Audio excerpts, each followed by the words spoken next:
Nah, kita sampai pada terminologi definisi dasar daripada beberapa parameter tanah ya, yang kita pelajari pada soil engineering, dalam hal ini mekanika tanah ya, yaitu adalah natural water content ya.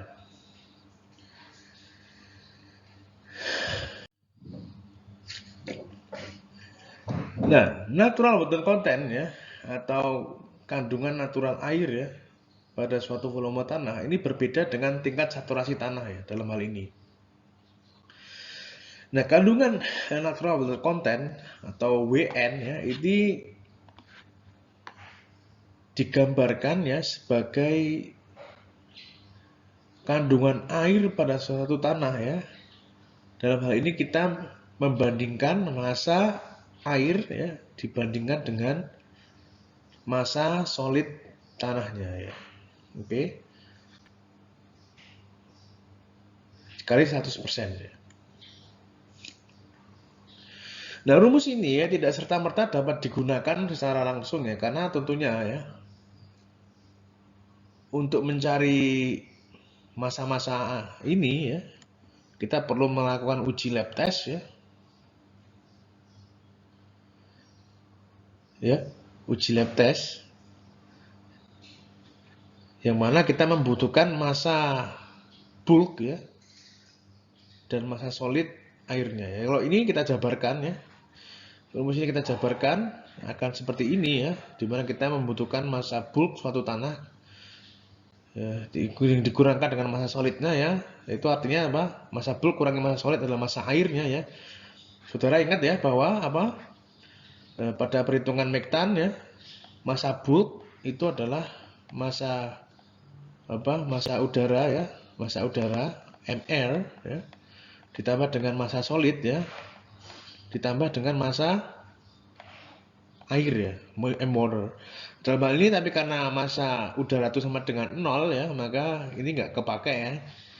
Nah, untuk mencari massa water itu berarti massa bulk kurangi dengan massa solidnya ya.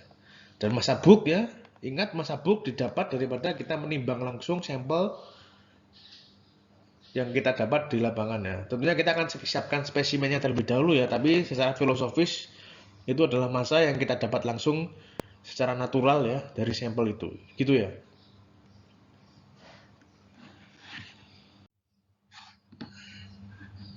Nah, ini saya kasih catatan penting ya. Oke. Jadi dalam suatu volume yang sama ya, tanah fine grain soil. Nah, ini istilah baru nih bagi Anda ya, mungkin ya. Fine grain soil. Tanah yang mempunyai butir yang halus ya, seperti lempung murni ya. Itu akan memiliki rongga yang lebih besar ya dibandingkan dengan coarse grain soil. Nah, itu adalah tanah yang berbutir kasar ya. Misalkan tanah pasiran. Nah, walaupun secara kasar mata ya, tanah pasir itu terlihat lebih berongga ya. Namun ya secara teknis ya kita uji itu ya ke dalam lab ya untuk mencari void ratio, porositas tanah ya. Tanah fine grain soil itu akan relatif lebih tinggi daripada tanah coarse grain soil ya. Jadi intinya apa? Tanah lempung itu akan lebih berongga ya daripada tanah pasir ya. Nah, untuk terminologi fine grain soil, coarse grain soil ini kita akan pelajari insya Allah pada video-video selanjutnya ya. Jadi ini saya serempet dikit tentang terminologi-terminologi dasar ini ya, yang nantinya akan Anda pelajari pada pertemuan yang akan datang insya Allah. Oke? Nah, ini jadi yang kedua adalah tanah fine grain soil ya, memiliki rongga lebih banyak ya. Oleh karena itu ya, dapat dikatakan bahwa fine grain soil ya, dapat menampung air lebih banyak dibandingkan dengan coarse grain soil ya. Oke? Jadi tanah lempung itu bakal dapat meretain water ya, menyimpan air di dalam tubuhnya daripada tanah-tanah pasiran ya. Walaupun secara kasat mata ya, pasir itu memiliki rongga ya, terlihat memiliki rongga ya secara kasat mata. Namun kalau kita hitung secara lab ya, secara matematis, secara teknis, tanah-tanah lempung memiliki rongga yang lebih besar ya daripada tanah-tanah pasiran ya dengan ukuran volume yang sama ya. Nah, dalam hal ini ya, mengakibatkan apa? Sehingga natural water content tanah ya, tanah fine grained soil tentunya akan relatif lebih tinggi dibandingkan dengan coarse grained soil ya. Ketika dia bisa menampung air lebih banyak pada volume rongganya, maka otomatis massa yang dia tampung, massa air yang dia tampung dibandingkan dengan massa solidnya akan lebih tinggi ya. Nilai water contentnya akan lebih tinggi daripada tanah pasiran. Itu ya. Nah, kita telah sampai pada slide-slide akhir daripada presentasi ini ya. Ya, pada sesi ini kita akan hubungkan parameter-parameter yang sudah kita pelajari satu dengan yang lain ya. Sehingga tercipta intercorrelated rumus-rumus yang dapat digunakan saling berkesinambungan gitu ya. Nah, kalau Anda pelajari di buku-buku Mektan ya, itu umumnya Anda akan menemukan rumus-rumus jadi ya. Rumus-rumus jadi ya, yang disajikan oleh penulis ya. Mereka atau penulis-penulis itu jarang melakukan atau membreakdown gimana caranya kita mencari rumus-rumus itu ya. Nah, di sini adalah saat yang tepat ya. Jika Anda ingin mempelajari gimana sih terciptanya rumus itu, maka saya akan coba bantu itu di presentasi ini ya. Ya. Nah, dalam hal ini misalkan ya, kita ingin mencari hubungan antara natural water content ya dengan saturasi, specific gravity dan void ratio ya. Dimana kalau di buku-buku itu rumusnya yang ini ya, yang bawah ini ya. Maka rumus ini itu dapat dicari dengan penjelasan yang sudah saya jabarkan di atas ini ya. Seperti itu ya. Ya, misalkan contoh kita tahu water content itu adalah massa air dibagi dengan massa solidnya ya. Jika dijabarkan rumusnya adalah ini. Serta volume void itu adalah void ratio dikali volume solid dan saturasi adalah volume water dibagi dengan volume void. Ya, kita substitusi volume void ke S, maka kita dapat ini ya. Atau dapat dikatakan bahwa VW volume water dibagi dengan volume solid sama dengan SE. Dan kemudian kita substitusi lagi ke ini, ke V, maka kita ketemu rumus ini ya, dan akhirnya kita menemukan rumus ini ya. Nah, ini bisa Anda pelajari sendiri ya, slide ini yang saya tampilkan di depan ini. Oke, next. Nah, kita akan pelajari ya. Kita juga akan menemukan rumus-rumus ini ya. Rumus di mana bulk density itu sama dengan rho dry dalam kurung 1 plus W. Ya, sehingga rho dry sama dengan bulk density sama dibagi dengan 1 plus Wn. Nah, sama halnya ini yang bisa dijabarkan dengan skema-skema seperti ini ya. Di mana rumus tadi ya, itu dapat dijabarkan atau dicari ya sebagai berikut ya. Nah, kita tahu bahwa rho itu adalah massa air dibagi dengan volume total, massa solid dibagi dengan volume total. Nah, Anda ingat ini di awal slide ya sudah saya jabarkan ya. Nah, kalau ini kita breakdown lagi ya, berarti apa? M solid bagi volume total itu kan rho dry ya kan. Nah, terus ini dapat kita pecah menjadi ini ya. Oke. Kemudian seterusnya ya, ketemu ini. Nah, kemudian dapat pada akhirnya kita ketemu rho dry kali water content tambah rho dry ya. Berarti sama dengan rho dry ya dalam kurung 1 tambah W gitu. Nah, rumus-rumus ini filosofinya seperti itu ya. Anda bisa saudara pelajari sendiri. Ini adalah breakdown daripada cara kita menelurkan rumus itu ya. Di mana buku-buku tidak menjelaskan itu ya. Dan di kesempatan ini kita coba bahas itu secara singkat ya.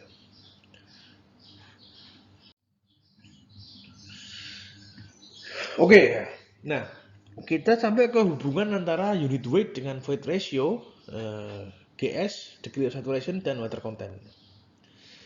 Nah, kalau saudara ingat ya, pada awal presentasi ya, saya mengatakan bahwa sebenarnya tuh porosity itu nggak terlalu digunakan di dunia perhitungan ya. Kalau saudara ingat itu ya. Maka kenapa ini masih ada di sini gitu ya? Nah, oleh karena itu kita akan merubah ini ya ke rumus yang lebih sering kita gunakan ya, dimana kita lebih sering menggunakan void ratio daripada porosity ya. Dan juga kita lebih sering menggunakan specific gravity ya daripada raw solid ya. Oke.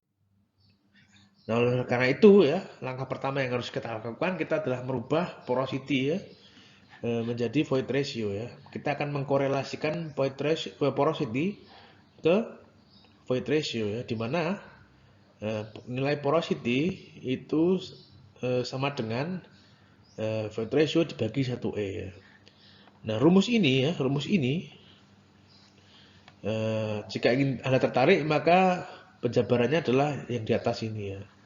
Cara kita menentukan porosity ya. Bisa saudara lihat dan pelajari sendiri, tentunya ini tidak sulit ya. Kemudian dengan cara yang sama ya, kita bisa mencari sebaliknya ya, di mana maka E sama dengan N bagi 1 minus N. Atau Anda merubah rumus ini menjadi rumus ini langsung ya. Itu lebih mudah daripada kita membreakdown perintilan-perintilan di atas ini ya. Oke. Nah, setelah itu kita akan substitusi ya yang tadi N sama dengan E bagi 1E ini ke dalam rumus ini ya. Maka kalau kita lihat dari sini, kita akan menemukan ini rumus yang penting ya. Oke. S kali E tambah GS ya, dalam kurung ya, dikali rho W kali G ya, bagi 1 plus E. Nah ini adalah gamma W ya. Karena apa? Rho W kali gravitasi adalah unit weight daripada air ya. Sehingga jadinya ini ya, gitu. Nah rumus ini adalah rumus yang paling sering digunakan di, at least saya yang sering banyak menggunakannya. Jadi saya nggak bisa klaim para praktisi menggunakan ini ya lebih banyak. Tapi at least saya dan kawan-kawan ya, itu lebih sering menggunakan rumus ini ya. Ya, dalam perhitungan geoteknik. Nah, ini kita sampai kepada rumus yang sangat bermanfaat ya. Korelasi rumus yang sangat bermanfaat. Dari rumus yang slide sebelumnya, kita akan substitusi void ratio ke dalam rumus itu ya, sehingga tercipta rumus baru seperti ini. Nah, ini penting ya. Ini pada kondisi fully saturated ya, maka kondisi S sama dengan 1 ya, atau 100% ya, atau disebut dengan kondisi zero air void, atau beberapa orang bilang no air void ya, lebih mudah daripada terminologi zero air void. Maka rumus ini berubah menjadi rumus ini kan gitu. Ya.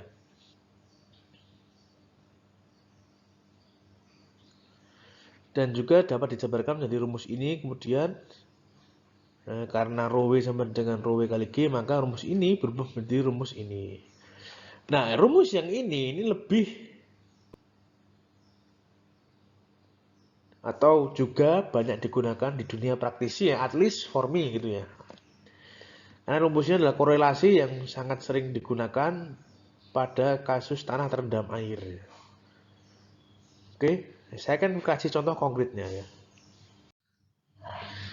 Nah, ilustrasi rumus ini ya yang terakhir ya, yang tadi kita pelajari secara singkat otomatis. Nah, ini saya tadi katakan bahwa kenapa sih kita harus ribet-ribet mengetahui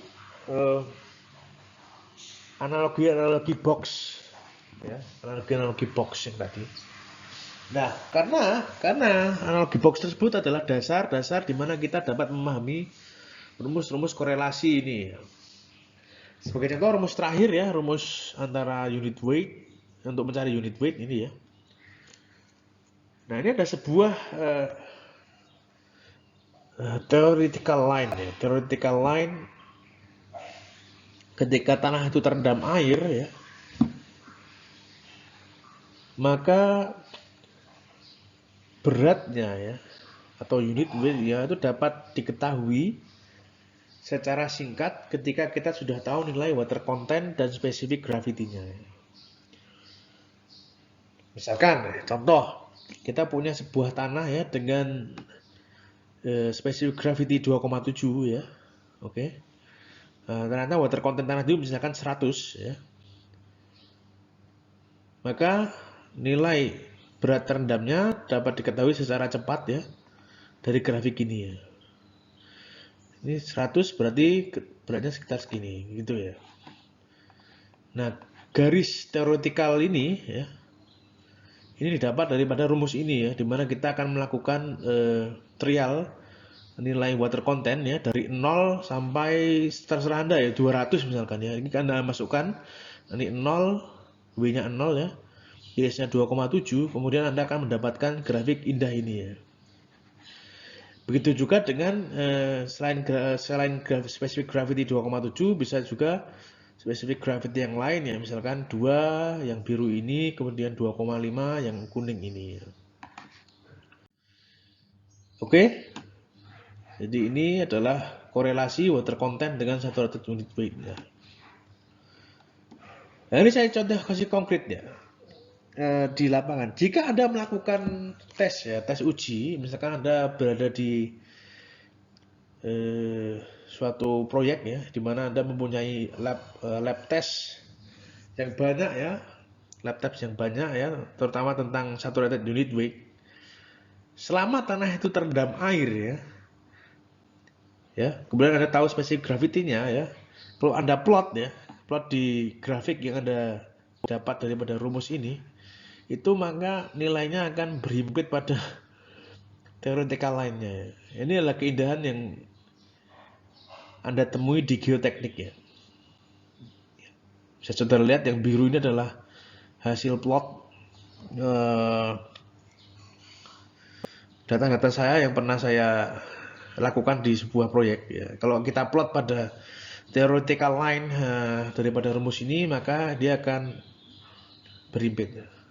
Seperti itu ya. Itu adalah aplikasi ya. Aplikasi daripada rumus ini ya. Misalkan kita menemukan tanah di daerah itu memiliki natural water content yang tidak ada di uji kita, misalkan 200 kan ini nggak ada data di sini ya, maka otomatis kita dapat menggunakan rumus ini untuk mencari unit weight yang bersinggungan ya. Ya seperti itu ya. Oke, jadi itu adalah akhir daripada presentasi ini ya. Part 1 ya. Semoga ada manfaatnya. Kita akan lanjut ke pertemuan video yang akan datang. Insya Allah ya, kita akan bahas lanjutan daripada physical properties tanah ini. Oke ya, sekian. Mohon maaf jika ada kata yang salah. Assalamualaikum warahmatullahi wabarakatuh.